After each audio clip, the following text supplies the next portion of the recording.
Ladies and gentlemen, with no further ado, we're ready to start our contest.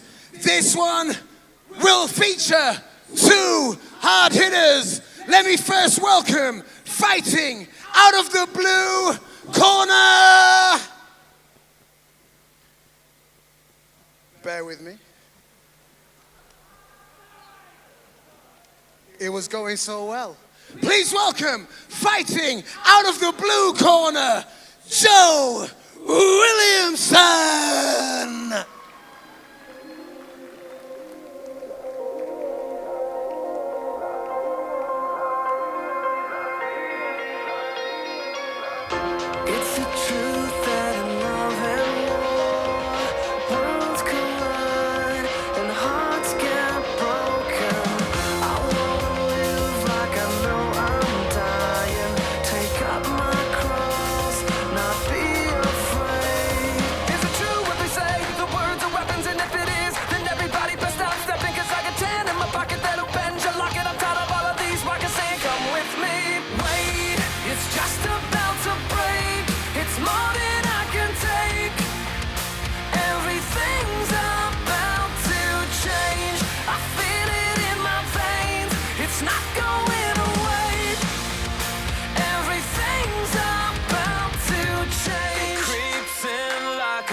Fighting out of the red corner, make some noise for Charlie Dale. Times now, he's got very good skills.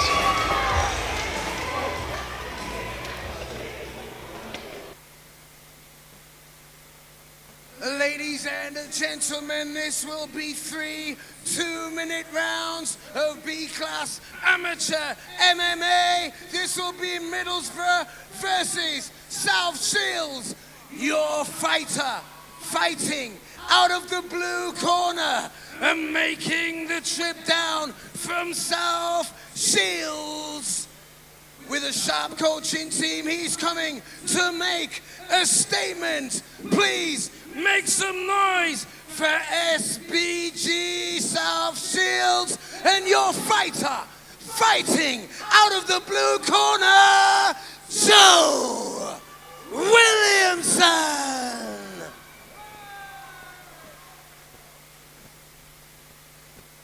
And coming fresh off his debut win at BFC6, he returns to defend home turf, representing Balance MMA, one of Middlesbrough's most respected gyms. He's ready to make it 2 in a row in front of his local crowd. Please welcome your fighter, fighting out of the red corner from Balance MMA, Charlie Dale.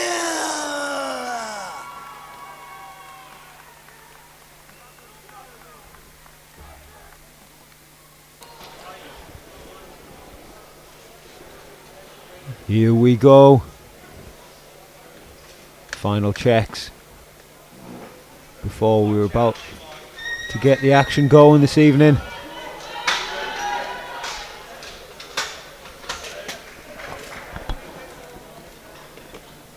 I know that you can't read too much into body language, but both lads looking supremely confident going in here. Yeah, both looking really lean and in good shape as well, which is great to see. Your amateurs training, taking it seriously. Charlie. Oh, nice shots in the backhand there. Oh. Yeah, both starting very fast. Charlie nearly running into that right hand. Nice straights from Charlie Dale there. Charlie did seem to take one right hand on the way in over there on that side of the cage there. Yeah, I think Charlie does need to be careful running in like that. Nice front kicks there. Joe Williamson had some couple of nice kicks there. Both of them seem to land heavy. To wonder if they can maintain this pace. And Charlie Dale goes in for the single leg. Nice takedown. Beautiful takedown. Gets the head outside single, runs the pipe. Good ground and pound to the body as well. Not something that you see often. Obviously, no headshots are allowed due to the age of the lads. Oh, nice pass there. Lovely north-south position. Maybe Joe's going to kick off the fence, try and walk himself back to a side control, bottom side. Seems to be pinned in north-south here. Yeah, Charlie scooting around, trying to get control of the arms, and a beautiful job of re-guarding from Williamson. He seems to be trying to threaten a sweep. He's doing a good job of stuffing that leg there, the frame. Nice pass over. Beautiful base by Charlie. Nice, he's back in the full mount now. Great work from Charlie Dale, nice control. Joe did a good job of trying to get his knee shield back inside, but then obviously just got stuffed and just trapped in bottom mount currently. Yeah, this is one of those positions that is drastically different when strikes to the head are allowed, but you can still work the body, and you can still around a triangle. Beautiful setup. I have seen lovely setup there now. Obviously, another local lad. I've seen Charlie at interclubs many times. I know he has a good triangle. Charlie can attack the Kimura on this side now as well. It's in the final 10 seconds though. I would try and switch and hit the arm on this. He's got a good option there. Oh, he's out there. Nice, good work from Joe Williamson. Returns a knee. Great, fantastic first round. Unreal first round.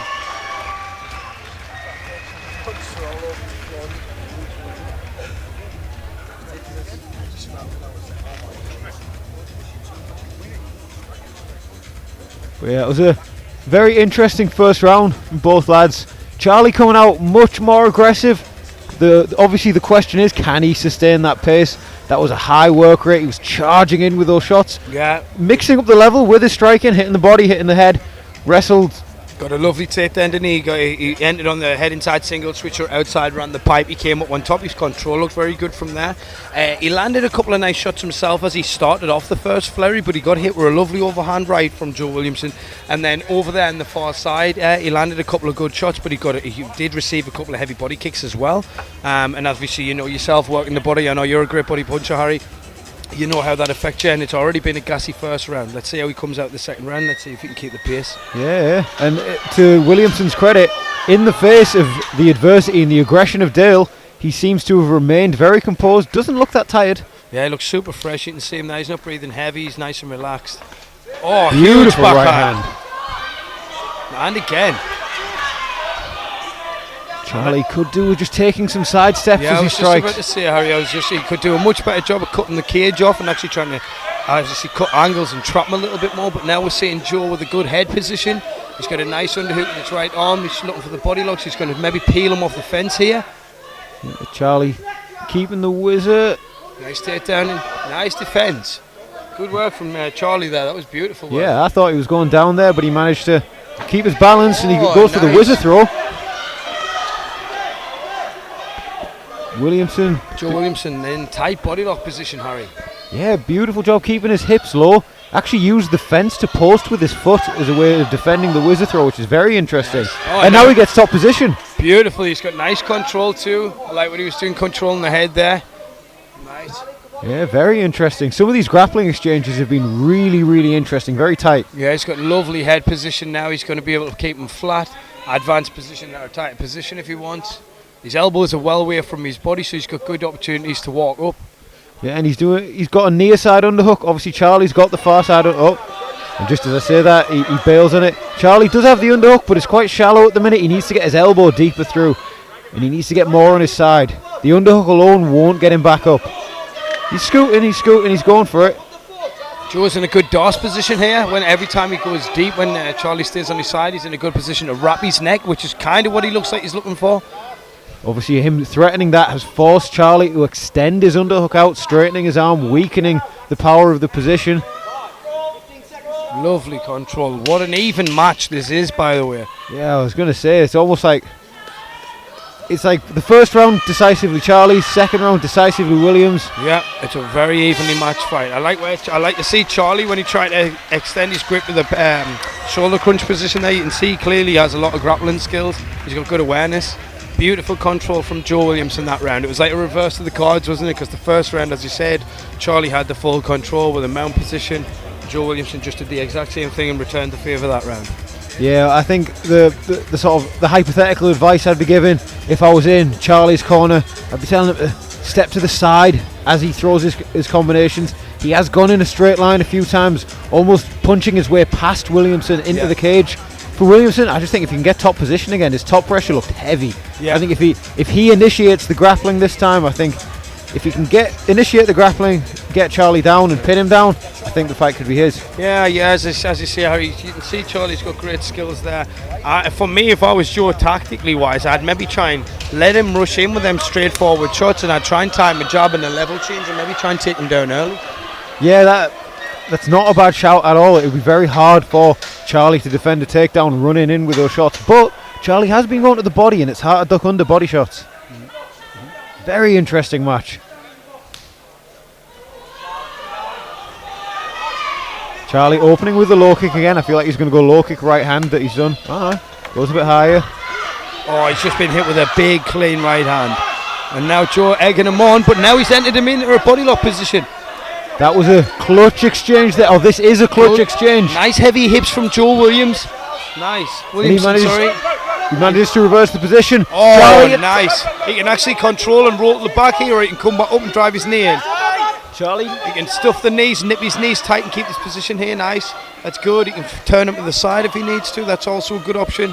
He doesn't want to leave his leg in the middle in case of funk rolls and kind of obviously rule set applying, but knee bar options are there as well, even just to do it as a get up.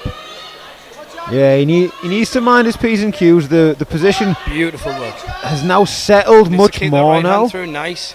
I'll try and get tight with the chest. Beautiful work. And we're back into the full mount. Charlie's efficiency does seem to have dropped massively. He seems to be burning a lot of energy now, trying to burst out of these positions, and it does seem that the early rounds have affected him now. Yeah, he did come out really aggressive in round one. Obviously that pace is so hard to maintain through the 3 rounds. Joe Williamson's looking very heavy on top. He's putting a lot of pressure on him. He's putting him under a lot of stress right now currently, which is really hard to deal with when you're already breathing heavy and gassy and arms are burning. Yeah, and he's just done such a good job of killing that underhook, just wrapping his arm around it, going heavy on it, making very smart decisions, although you could argue that was a... He can come up with the mount if he gets his foot to the floor. Yeah, nice. He can climb back up.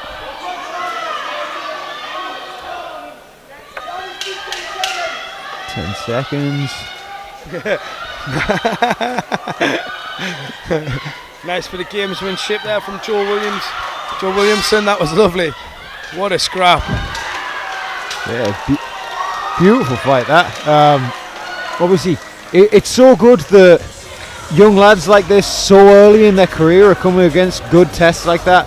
Obviously, the rule set, means they'll take less damage. Obviously, they're not taking big ground and pound in these positions. But I think it's both of these lads have a bright future in the sport. Obviously, as well at this early level, it is more about performance than it is about results. Yeah, and definitely. Both lads performed really well. A few little adjustments here and there that both lads could make, but that was a fantastic fight. They'll both take so much from that, Harry, as you say. They can watch the footage back, they can see where they did well, you can see where they were getting counted, see the things where they thought they made mistakes and try and learn from it on the way.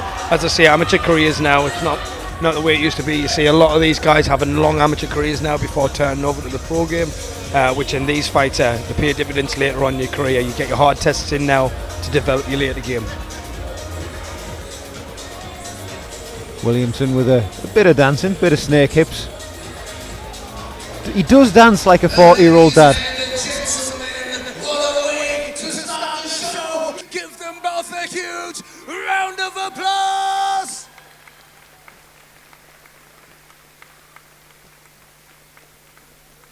And ladies and gentlemen, your referee in charge of this contest was, of course, Howcroft. Your judges, Johnny Hoole, John Lane, Dave Colley, and Carl James have scored unanimously in favor of your winner.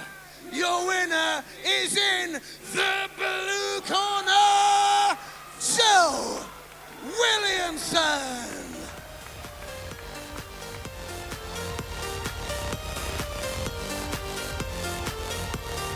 Don't you know I'm good? Yeah, I'm feeling alright. You know